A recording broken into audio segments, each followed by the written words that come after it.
ॐ पूर्णमद ॐ यो ब्रह्माणं विदधाति पूर्वं यो वै वेदांश्च प्रहिणोति तस्मै तमहदेवम् आत्मबुद्धिप्रकाशं मुमुक्षुर्वै शरणम् अहं प्रपद्ये। ॐ शान्तिः शान्तिः शान्तिः। शङ्करं शङ्कराचार्यं केशवं बादरायणं सूत्रभाष्य कृतौ वन्दे भगवन्तौ पुनः पुनः। ईश्वरो गुरुरात्मेति मूर्तिभेद विभागिने व्योमवद्व्याप्तदेहाय दक्षिणामूर्तये नमः। गुरुर्ब्रह्मा गुरुर्विष्णु गुरुर्देवो महेश्वरः गुरुः साक्षात् परं ब्रह्म तस्मै श्रीगुरवे नमः। वसुदेवसुतं देवं कंसचाणूरमर्दनं देवकी परमानन्दं कृष्णं वन्दे जगद्गुरुं परम ब्रह्म परमात्मा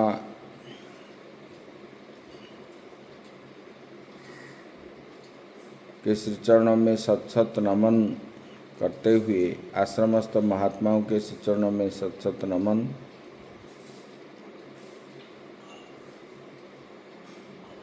भगवत प्रेमी श्रद्धेय भक्तवृंद भक्तिमयी माताएं, हम लोग श्रीमद् भगवत गीता के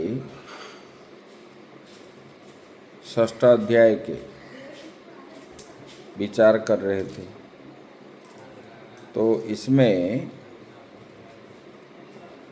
योग कैसे सिद्ध होता है, योग के बारे में हम विचार कर रहे थे। योग क्या है?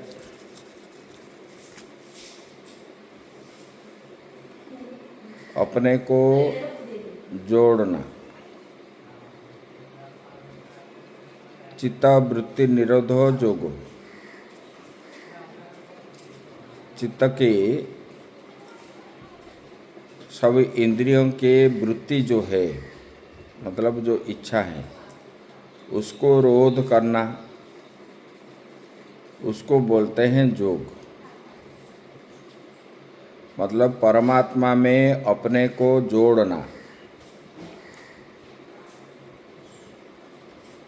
यही योग बताया गया है। अभी इस योग के बारे में जो बता रहे हैं, योग कैसे सिद्ध होता है, ये अभी हम जो विचार कर रहे थे,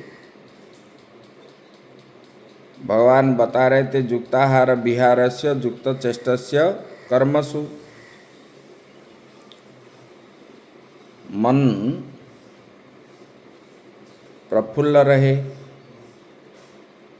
सब बंधन का कारण क्या है? मन ही है। मन के द्वारा ही, मन में अगर आ गया तो हम मनुष्य जो है कर्म करने लगता है। और मन कैसे बनता है? बोले कि आहार करने पर, जैसे अन्न वैसा मन। तो बोले कि अन्न भी कैसा होना चाहिए? शुद्ध सात्विक होना चाहिए। शुद्ध सात्विक होना चाहिए। शुद्ध सात्विक क्या है? बोले कि ये मन शुद्ध सात्विक होगा कैसे? तो हम जब भोजन करेंगे तो भोजन से भोजन का स्थूल रूप जो है मल मूत्र पसीना आदि हो जाता है। उसका सूक्ष्म रूप में रक्त बनता है, उसका सूक्ष्म रूप जो है मन बनता है। तो ये मन शुद्ध सात्विक अर्नक भोजन करने पर मन बनता है। और वो अन्न को भी कैसा खाना चाहिए? अगर ज़्यादा खाओगे तो मन कभी आप बैठ नहीं पाओगे, क्योंकि मन में अपने अंदर शरीर में निद्रा आलस्य आदि ज़्यादा खाने पर होता है। इसलिए भगवान ने यहाँ पर बताए, बोले युक्त आहार कम खाना है, उदर के आधे भाग अन्न से भरे और बोले कि इसमें फिर जो है कुछ जल पिए, जल के लिए स्थान छोड़ना चाहिए, और जब श्वास प्रश्वास लेने के लिए ज़्यादा खाओगे तो श्वास प्रश्वास में भी ये होता है, ये बताए। दूसरी बात बताए, बोले कि विहारस्य घूमने फिरने पर हमारा मन जो है उसी में रहता है। जिस चीज़ को हम देख लेते वह मन में बार बार आता है, इसलिए घूमना फिरना भी कम होना चाहिए।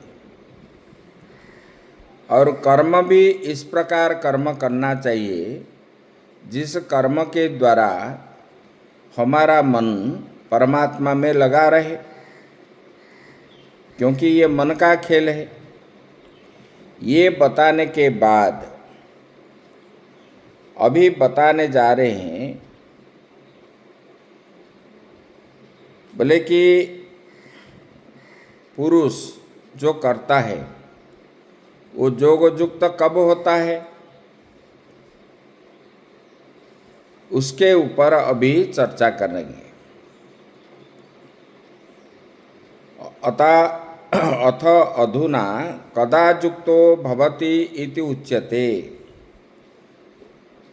वो पुरुष जो है, जो योग करने वाले, वो योगयुक्त कब होता है? तब जो है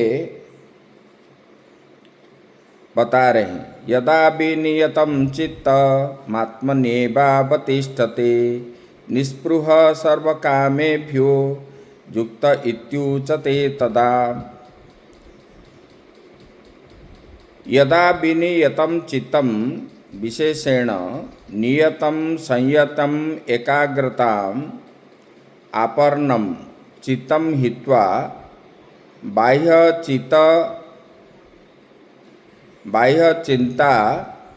चिंताम आत्मनि एव केवल अवतिष्ठते। भगवान इस पे उत्तर देते हैं, ये योगयुक्त कब होता है? बोले कि जब विशेष रूप से एकाग्रता को प्राप्त करता है। नियत चित्त मतलब जिनका चित्त बाह्य विषयों की चिंता छोड़ करके केवल अपने स्वरूप में ही स्थित होता है, आत्मा में ही स्थित होता है। निस्पृह मतलब किसी भी प्रकार का स्पृहा उनके मन में नहीं है, दृष्ट अदृष्ट सभी विषयों से,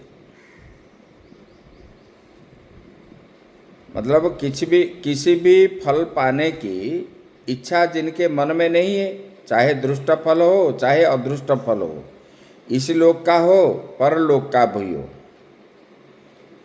उसी को समाहित चित्त कहा गया है। समाहित इति उच्यते, भगवान उसको बता रहे हैं, ये समाहित चित्त है। जिनके मन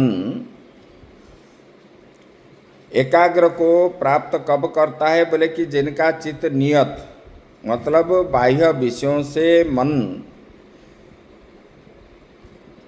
हटा करके किसी भी प्रकार का चिंता जिनके मन में नहीं है और कुछ चीज को प्राप्त करने की इच्छा भी नहीं है, दृष्ट अदृष्ट फल को भी प्राप्त करने की इच्छा नहीं है, मतलब तृष्णा शून्य, इच्छा शून्य जब हो जाता है, ऐसे वाले जोगी का मन समाहित हो जाता है, मतलब एकाग्रता को वो प्राप्त करता है। यही भगवान ने बताए। आगे की चर्चा हम कल करेंगे। ओम पूर्णमदः पूर्णमिदं पूर्णात् पूर्णमुदच्यते पूर्णस्य पूर्णमादाय पूर्णमेवावशिष्यते। ओम शांति शांति शांति।